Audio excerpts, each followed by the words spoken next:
I grew up in a small town in Pennsylvania. I know you're wondering, are you from the East Coast? It's not an accent, it's an attitude, I know. I hear this a lot. So small town Pennsylvania, about 60 miles north of Philadelphia. I come from a long line of Austrians. So a long line of partying, polka dancing Catholics, if you can imagine that. And all four of my grandparents emigrated to this country from Austria. I was part of a very large extended relation.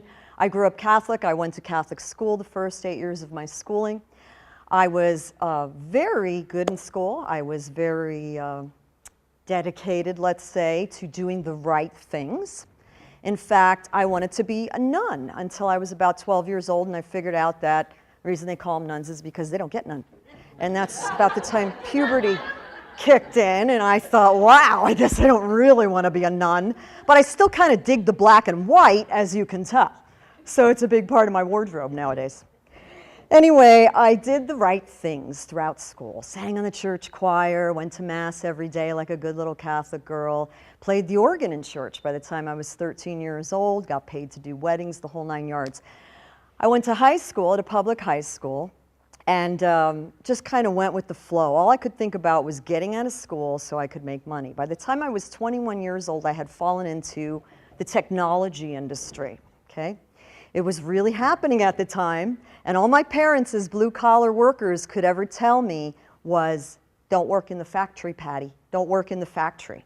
So I got myself an office job, started working with computers. The companies I worked for started sending me to school at night so I could start working on a degree and learning basically what I needed to do a good job and start climbing that corporate ladder. By the time I was 21 years old, I was out earning my father.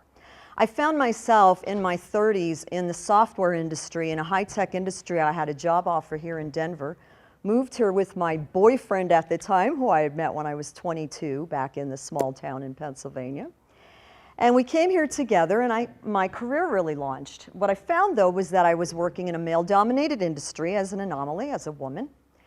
And I was working for men, working with men, teaching men, selling to men, marketing to men, speaking to men. So I kind of realized pretty early on that this look probably wasn't going to work real well on this good old boys network. So I toned it down a bit. I toned it down so that I could go out and drink scotch with the boys and smoke cigars with the boys when I needed to. And I even cussed like the boys. My husband used to say to me, really, Patty, do you have to cuss like a trucker? I'm like, I can't help it. It's what I do. It's what I do at work to get along.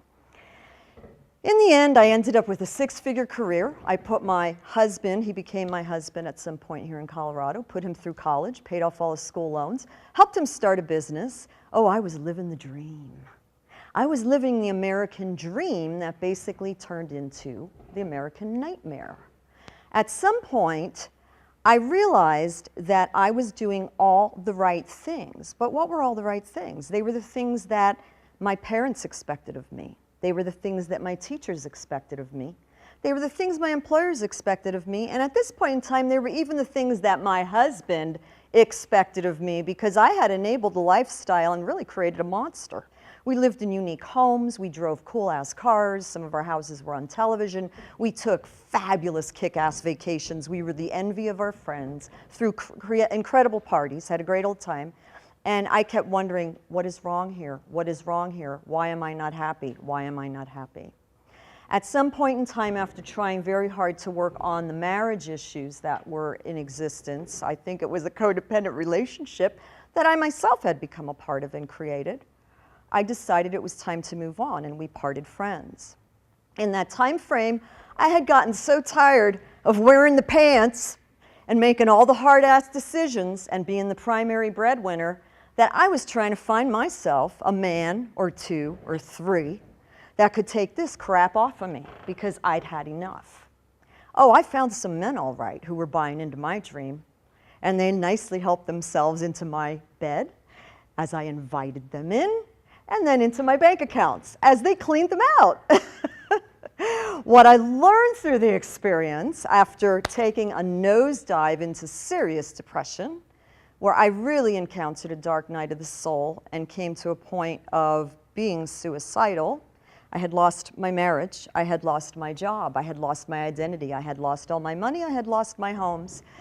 I was on a sexual discovery journey, which became a sexual empowerment journey for me.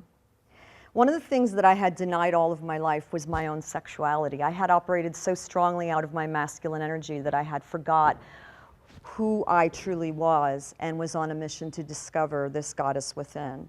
In that time frame, in the last 4 years since my divorce, I have done things that I never dreamed possible. I have done burlesque. Yes, I've gotten on stage and taken my clothes off and gotten paid for it. Imagine that. It's about time. Did it for free for years. I have done stand-up comedy. I have done public speaking and workshops for women. I have done so many amazing things by getting in touch with my own sexuality and the goddess within me and who I really am, that my life has blossomed into something I never, ever, ever imagined possible. My goal at this point in life is to encourage other women to step up and embrace their sexuality without giving their power away, knowing that we all have the power within us to do it themselves, and to educate the men who love empowered women. Because once we can understand each other and bridge that gap between masculine and feminine power, we can create better communication, which we all know will create better sex, which in the end is going to create much happier people. And that's empowered sex. Embrace your inner slut. It's joyful sex through self-awareness. Thank you.